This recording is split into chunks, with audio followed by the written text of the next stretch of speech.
All right, audio. Hopefully you can hear me. What are we even doing here? Talking about golf, namely the Masters. If you suffered through that this weekend, like I did, you probably know a lot of what I'm about to say. Some things happened that were out of everyone's control. The weather kind of really put a damper on the weekend. Trees falling over, whatever, all kinds of problems. There was issue Sunday afternoon with the pace of play with the last few groups. Some guys said some things publicly. Brooks Koepka wasn't happy about it. Don't you know? I don't know. Pace of play is an issue in golf, period. But they do have a set time in which they have to complete holes, complete a round. So I guess they were in their allotted time, but there were some people definitely dragging butt out there. It wasn't a good tournament. Rom won by 4 shots. Once he took the lead from Kepka, that was pretty much it.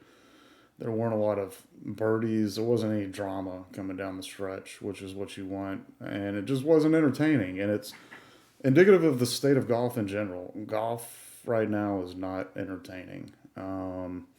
What was entertaining and what was a good storyline, CBS refused to cover, it seemed. Phil Mickelson shooting a 65, which was, I'm pretty sure, the best round of the day, the lowest round of the day, given that he's, I think, 52 years old. That's phenomenal. But Phil's in trouble right now because he's a LIV golfer. He plays on the LIV Tour, and Phil's publicly been critical of the PGA Tour, which uh, he has a right to. I mean, he's an American. It's called freedom of speech. But yeah, he's just in the the mainstream media doghouse, and that's fine because his money's guaranteed. PGA Tour guys don't get guaranteed money, so I can't blame anybody for taking guaranteed money. And I guess that's kind of more of what I'm going to focus on. In fact, I think in the field there were 18 live tour golfers who qualified this year. I believe 12 of the 18 made the cut, which is the majority. So good on them. And then I know with the top 6 finishers, I believe 3 of the top 6 were live tour guys.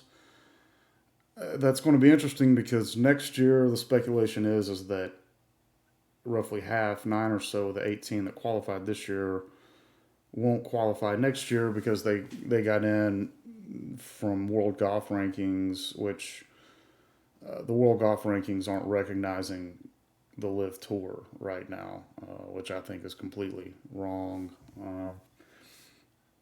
They're recognizing other tours, the European Tour, Asian Tour. You should probably recognize the LIV Tour as well. Obviously, if you've won the Masters, you have a lifetime invitation to come back. There's a lot of criteria. If you've won a major tournament, you get exemption for the other majors. For so many years, the Masters is a lifetime to come back to it. And I'm not exactly sure about everyone, but eventually, if you're not playing on the PGA Tour, those exemptions are going to expire, which they will next year for a few of those guys. And then obviously, guys that haven't won majors or haven't won the Masters, they're playing golf professionally. They're getting paid very well. They're playing very well, but they're not getting that world golf ranking. They're not getting credit for that, and yeah, uh, it's almost political, really, like everything else. Um, Frankly, the Masters was indicative of the state of golf and the PGA Tour, and the PGA Tour sucks.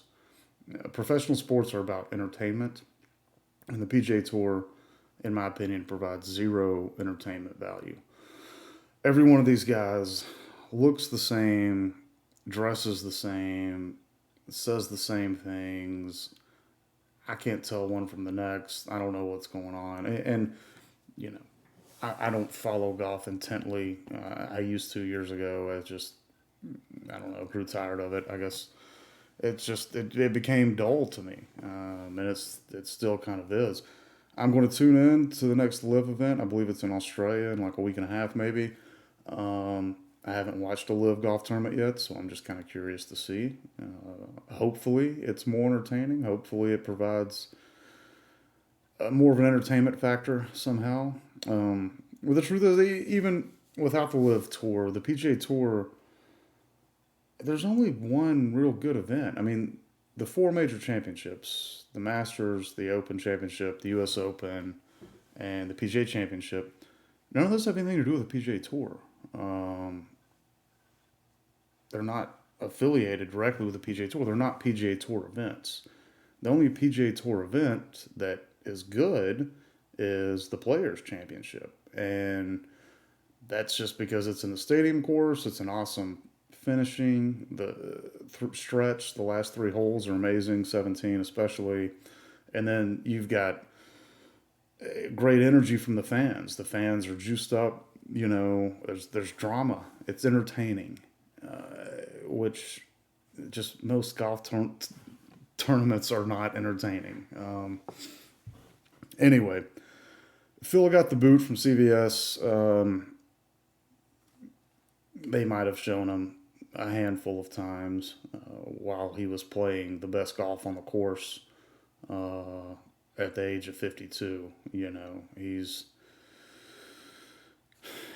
just getting shunned from him. But the PGA Tour needs to realize, and everybody needs to realize that the LIV Tour, it's not going away.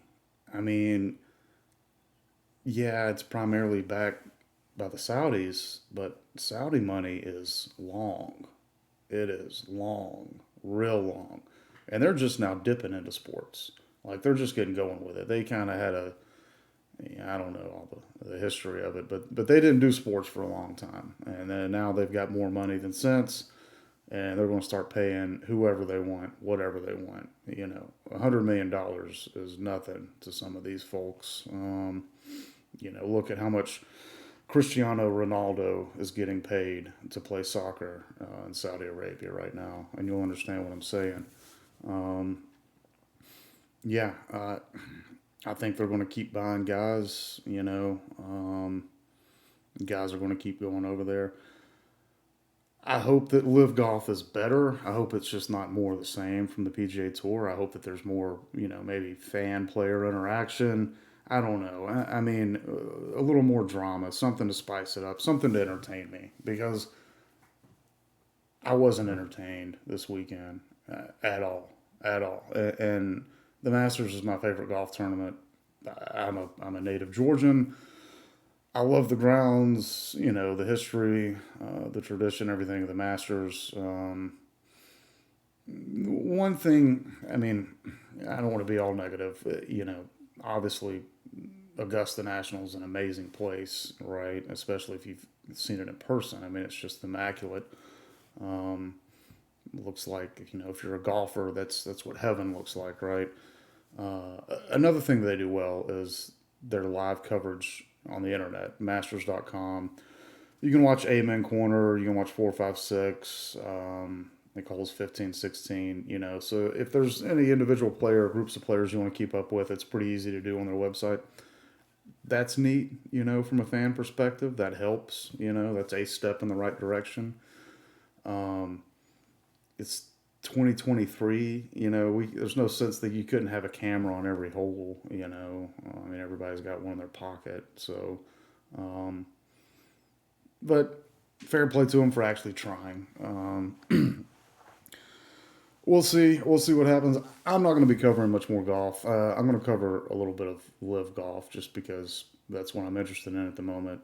Like I said, I'm not interested in the PGA Tour at all. And yeah, the Masters was a flop this year. I'll just say it. So maybe there'll be some better tournaments. It's early, it's springtime, so a lot of golf for those guys to play. All right.